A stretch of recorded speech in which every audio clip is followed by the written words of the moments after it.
Hey guys, welcome back sa channel. Ngayon, we're going to explore itong Contax TBS. Ano to film camera point and shoot. So, maraming nagsasabi na ito ay premium. No? Ayan, original na Contax yan. No?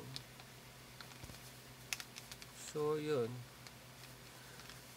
Ngayon, tinest ko na siya dati. So, nilagyan ko lang siya ng mga desiccant para medyo ma-preserve ng maganda. Tapos plinastic ko na. So, ayan siya ngayon. So, in a way, parang mini unboxing to. Hopefully, walang issue. No, wala siyang issue. No. So, yan. Yan lang siya. So, kasama yung strap. Kompleto siya. Meron siyang lens cap. Kompleto. Tapos may filter. Sama filter.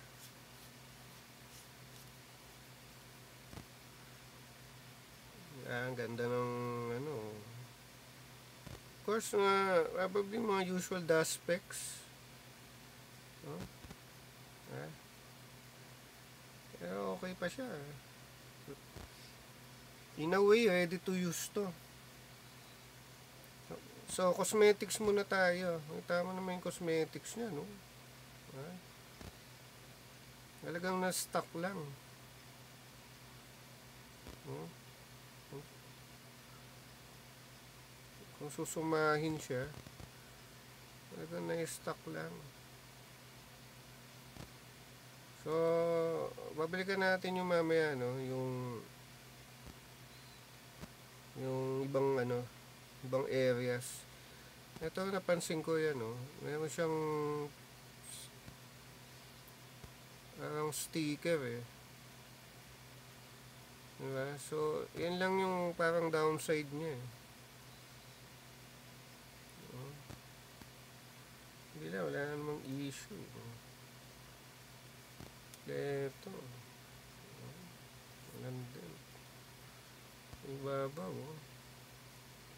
Ito hindi ko alam kung paano ina-adjust to. Hindi ko siya alam paano ina-adjust Ito yata yung EV niyan Tapos ito yung mode Pwede kang mag-manual exposure. Manual focus ba to? Tapos pwede kang mag-autofocus. Yan. Guest focusing to Diba? So, ilagay ko na sa iya. No. Then you have the self timer. Diba? Shutter button. Yan. Tapos flash info. Display info. Meron kang yung viewfinder niya. Parang meron sa loob na Tingnan mo. Hindi na makita yung Parang meron na siya sa loob Parang pungus ba o Tapos sa lens. Ano naman yung lens? Maganda siguro ilawan natin para makita talagang gusto. No. Para lang makita talaga.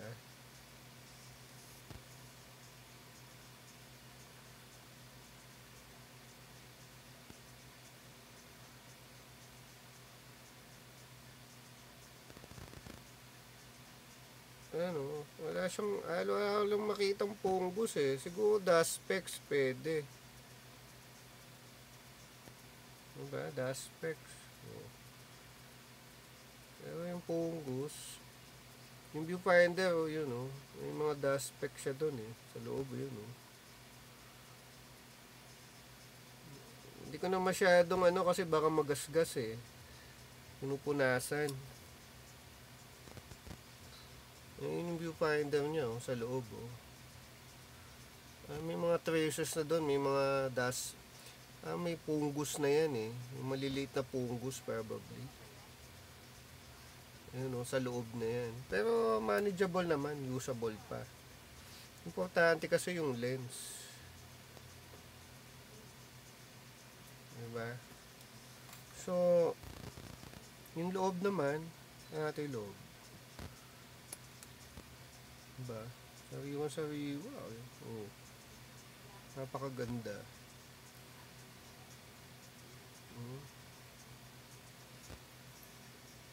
Diba? Hindi ka na masyadong scrutinize yung ayun yung likod oh.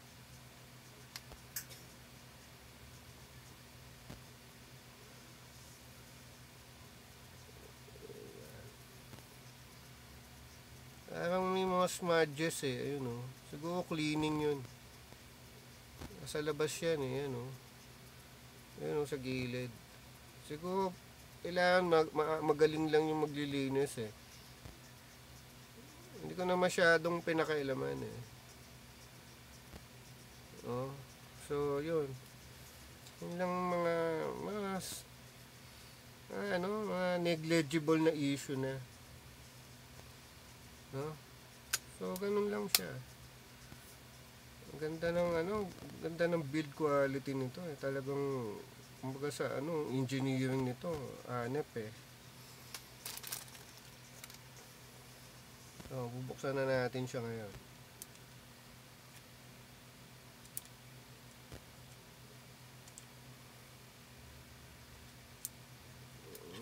So yun lang. Isang CR123A lang pala to ang kailangan nito. Diba?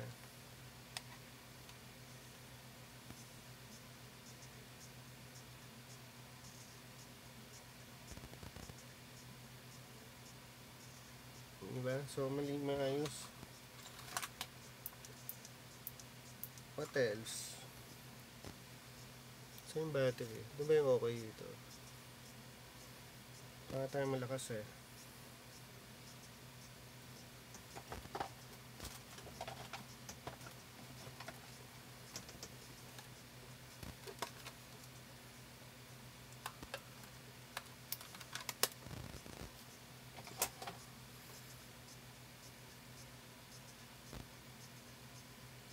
So again, wala tayong film. No? Pang-test.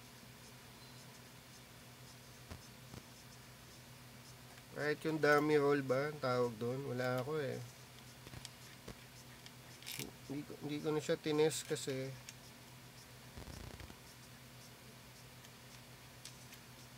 siyang yung premium na premium camera.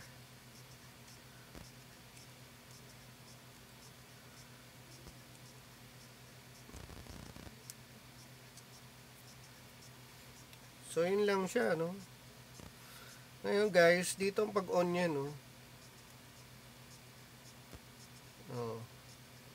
yan naka-on na siya auto. Pag in-off mo, off na siya. Hindi doon lang yung on eh. Gano'n mo lang siya. On na yan. Diba? So ang lens niya sabi, naka-zoom siya eh. Standard zoom nito is 28 to 56.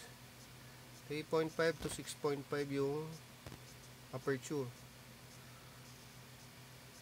Vario sonar, TBS.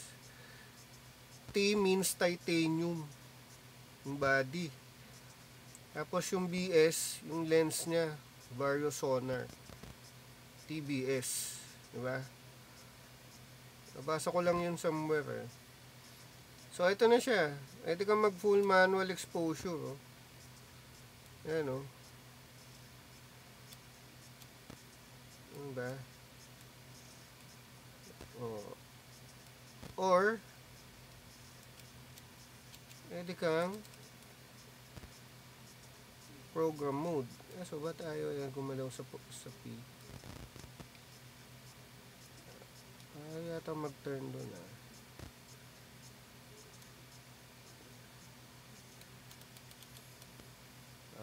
okay. So hindi pala sa orange yung tingin, dun sa black. Yun o, dalawa kasi yun eh. Doon ka sa black titingin. Ayan. So kung gusto mo ng yun o, sa P. Diba? Tapos naka AF ka. Full matic na yan. Tapos naka auto flash. Pwede na, shoot away. Diba? Kumana. Ganyan.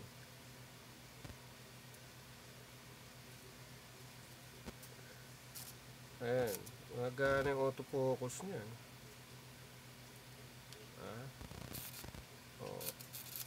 Diba? Galing. Pwede mo ring off. Pwede rin pala double may pre-flash. Ayan may pre-flash siya. Kinayar mo yan. Diba? May pre-flash siya. Sa madidilim yun na lighting condition. Pwede mo rin siyang pull on. Full flash yun. O kaya off. Naka off. Ayan. Yan natin yung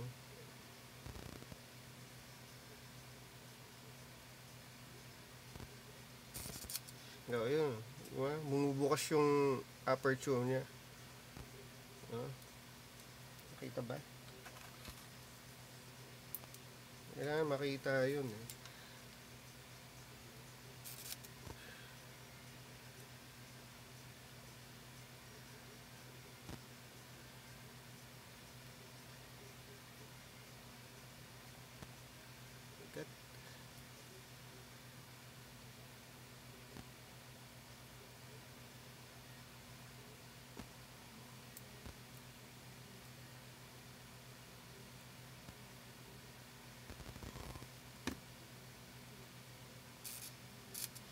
Ayan.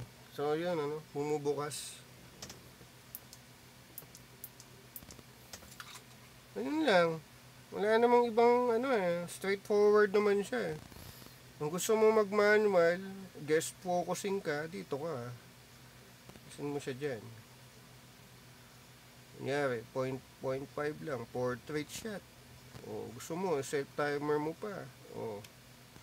Diba? Tapos, naka-automatic yung aperture mo. Diba?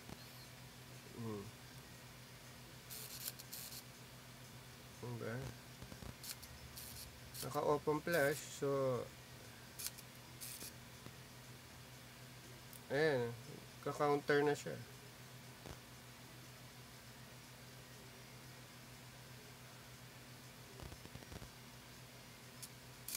Ayan. Kumuha siya, diba?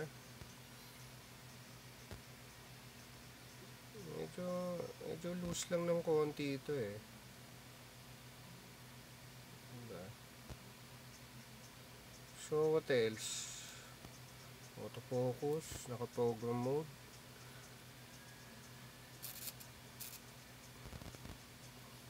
Ayan yung timer mo.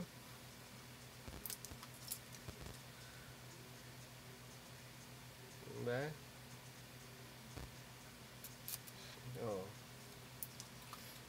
Gumana siya. So, fully functional to, fully working. Napakagandang camera nito. Ito ay ano ba to? Panorama ata ito Alisin na natin. I-off na natin. I-try mo ibang aperture. Diba? Let's say gusto mo ng 16. Full automatic ka. Pero nag-set automatic ang shutter mo, pero naka 16 yung mo. Diba? Ayan bukas.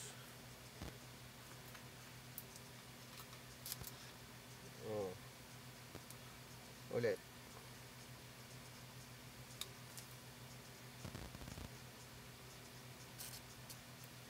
Ayan o, bukas yung 16 o.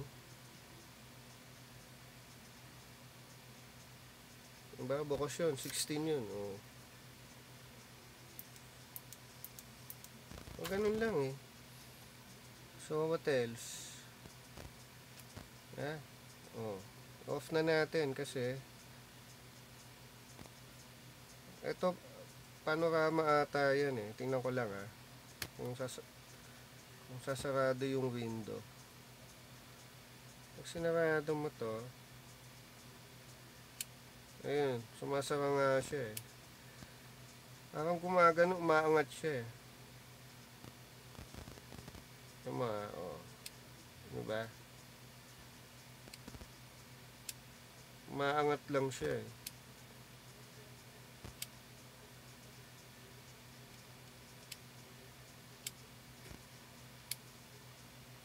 Up down lang siya eh. Maliit na ano lang eh. Maliit lang yung clearance. So yun lang eh. That's basically it. Ayun, parang may pre-test siya. Oh, nag-pre-test pa siya kasi may battery. Ang hindi ko lang na-test yung loading ng film at saka rewind. No? So guys, I hope you like the video. Please share, like, subscribe na lang kayo sa channel kung hindi pa. What else?